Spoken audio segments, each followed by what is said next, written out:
श्रमिक पत्रकार संघ आणि महाराष्ट्र राज्य मराठी पत्रकार संघाच्या सन्मान करीत आहोत। यापूर्वी शिवसेनेच्या प्रवक्तेपदी निवड झाल्यानंतर आदरणीय ताईंचा आपण इथं सन्मान केला होता। त्यानंतर आज खासदार झाल्यानंतर आदरणीय ताईंचा इथं आपण सत्कार करीत आहोत। पत्रकार ते खासदार ही निश्चितच आम्हाला गर्वाची गोष्ट आहे आणि प्रवक्ता झाल्यानंतर सत्कार केला, आज खासदार झाल्यानंतर आम्ही सत्कार करीत आहोत। पुढं मंत्रीपद लाभल्यानंतर ही ताई सदिच्छा व्यक्त करतो आणि आपला सत्कार करीत आहोत। मी आपल्या या सोलापूरचा अभिमान खासदार झाला, अवघ्या सोलापूरकरांना निश्चितच एक आनंदाचं वातावरण निर्माण झालेलं आहे।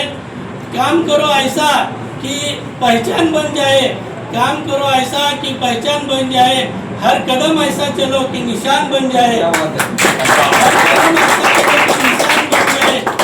यूं ही जिंदगी काट लेते हैं सभी, यूं ही जिंदगी काट लेते हैं सभी, लेकिन ऐसी जिंदगी जियो कि मिसाल बन जाए, लेकिन ऐसी जिंदगी जियो कि मिसाल बन जाए। एक मिसाल आदरणीय ताईंनी इथं निर्माण केलेली आहे। सर्वांना हेवा वाटावा, सर्वांना गर्व वाटावा असं हे खासदारकीचं पद त्यांना मिळालेलं आहे। याबद्दल निश्चितच आम्हाला सर्वांना आनंद वाटतो। या प्रसंगी आमच्या सोलापूर श्रमिक पत्रकार संघाचे अध्यक्ष विक्रम बापू खेलगुडे इथं उपस्थित आहेत। त्याचबरोबर नगरसेवक तथा महाराष्ट्र राज्य मराठी पत्रकार संघाचे प्रदेशाध्यक्ष आदरणीय मनीषांना हे तिथे उपस्थित आहेत। आपल्या शिवसेनेचे जिल्हा प्रमुख तथा नगरसेवक आदरणीय अमर बापू शिंदे इथं उपस्थित आहेत। त्याचबरोबर अमर पाटील साहेब इथं उपस्थित आहेत, महाराज इथं उपस्थित आहेत, आमचे सरचिटणीस सागरदादा सुरवसे उपस्थित आहेत, सर्व पदाधिकारी इथं उपस्थित आहेत। मी इथं आवर्जून एवढं इथं सांगू शकतो की history tells us powerful peoples come from powerful places, but history was wrong. Powerful peoples make places powerful. कष्टकऱ्यांच्या वस्तूतून आलेल्या ताईंनी एक नवा इतिहास घडवला आहे। निश्चितच आम्हाला ताई अभिमान वाटतो। मी विनंती करतो की त्यांना बापू सर्वांना अनिकेत थोडं मागे आहे।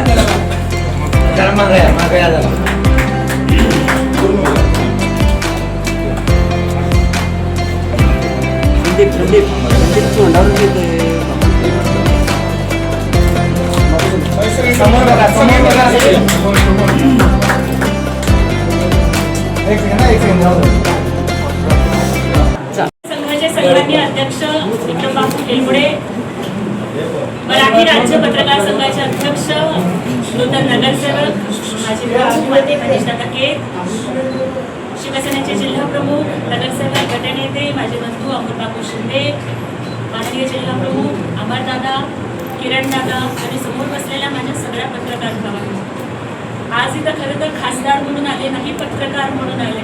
कारण सोलापूरच्या एका जगजीवनराम वस्तीत राहणाऱ्या माझ्यासारख्या गरिबाच्या पोरीला जर पत्रकारितेचा बिंबांमधून मी सुरुवात केली न्यूज रिडिंगची, तर तो वारसा मिळाला नसता तर कदाचित आज मी इथपर्यंत पोहोचू शकले नसते। त्यामुळेच आज इथं येताना या पत्रकार संघाच्या पायरीवरती नतमस्तक होऊन आले, कारण या पत्रकारितेनेच मला बोलण्याचं बळ दिलं, लिहिण्याचं बळ दिलं आणि विचार व्यक्त करण्याचं बळ दिलं। आपण जे प्रेम व्यक्त केलं वेळोवेळी, जेव्हा मी निवेदिका होते, जेव्हा मी पत्रकार होते, जेव्हा मी वक्ता होते, जेव्हा मी प्राध्यापिका होते, नंतर मी प्रवक्ता झाले, प्रत्येक वेळेला तुम्ही फक्त पत्रकार म्हणून नाही तर तुमची बहीण म्हणून माझ्या पाठीशी भावासारखे उभे राहिलात। प्रत्येक संकटात, प्रत्येक अडचणीत, माझ्या प्रत्येक यशामध्ये, माझ्या प्रत्येक संकटामध्ये तुम्ही सगळे पहाडासारखे पाठीशी होतात। त्यामुळे मी लढत राहिले। आज खासदारकी मिळालेली आहे ती मला नाही आहे, सोलापूरचा प्रत्येक पत्रकार खासदार झालेला आहे। आणि मला वाटतं की महायुतीमध्ये आमचे एक भाऊ पत्रकार हे नगरसेवक झालेले आहेत, एक पत्रकार खासदार झालेले आहे, पत्रकारांचे आजचे दिन आलेले आहेत आणि त्यामुळे त्यामुळे एवढीच मी या ठिकाणी विनंती करते की याच्या आधी जसे माझ्या पाठीशी उभे होतात तसेच इथून पुढे माझ्या पाठीशी उभे राहा, लढण्याचं बळ द्या. नक्कीच एक पत्रकार, एक शिक्षिका, एक निवेदिका, एक मागासवर्गीय गरीब समाजातली मुलगी म्हणून सर्वोच्च सभागृहात जातीये. तुमचं बळ, सोलापूरकरांच्या प्रेमाचं बळ माझ्या पाठीशी हवंय, लढत राहील आणि तुम्हा सगळ्यांना अभिमान वाटेल असा सोलापूरच्या गल्लीचा आवाज दिल्लीमध्ये पोहोचवल्याशिवाय राहणार नाही. तुमच्या प्रेमापुढे नतमस्तक होते आणि थांबते. बरोबर मला एवढंच सांगायचं आहे की आदरणीय महाराष्ट्र राज्याचे लाडके उपमुख्यमंत्री, लाडक्या बहिणीचे लाडके भाऊ एकनाथजी शिंदे साहेब आणि माननीय खासदार डॉक्टर श्रीकांत शिंदे साहेब यांच्यामुळे आज ही संधी मिळाली. राज्यसभेचा खासदार होणं हे एवढं मोठं पद आहे की मी स्वप्नात सुद्धा कधी कल्पना केली नव्हती आणि मी न मागता, मला कल्पना सुद्धा नव्हती. आदरणीय शिंदे साहेबांनी सुद्धा सांगितलं, अनेक दिग्गज प्रतिस्पर्धी असताना सुद्धा एक उच्च शिक्षित महिला, मागासवर्गीय पत्रकार, प्राध्यापिका ही पुढे गेली पाहिजे. त्यामुळं आज ज्या पद्धतीनं हिंदू हृदय सम्राट बाळासाहेब ठाकरे हे कुठलाही जात आणि धर्म न बघता शिवसैनिकांना संधी द्यायचे. पानटपरीवाल्याला त्यांनी मंत्री केलं, रिक्षावाल्याला नेता केलं, भाजी विकणाऱ्याला मुंबईचा महापौर केलं. त्याच पद्धतीचा धाडसी निर्णय आज एकनाथ शिंदे साहेबांनी घेऊन सामाजिक न्याय गतिमान केलेला आहे.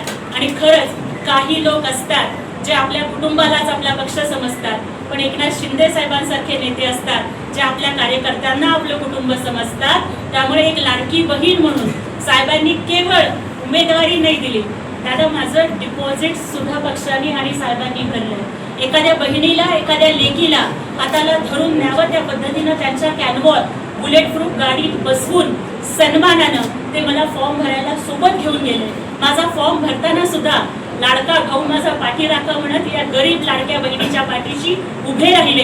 आणि मला वाटतं खासदारकीपेक्षा माझा सगळ्यात मोठा आनंद हा झाला की माझ्या उमेदवारी अर्जावरती सूचक म्हणून पहिली सही ही महाराष्ट्र राज्याचे उपमुख्यमंत्री लाडके भाऊ एकनाथ शिंदे साहेबांनी. याच्यापेक्षा मोठा बहुमान सोलापूरचा आणि सोलापूरच्या लेकीचा काय असू शकतो?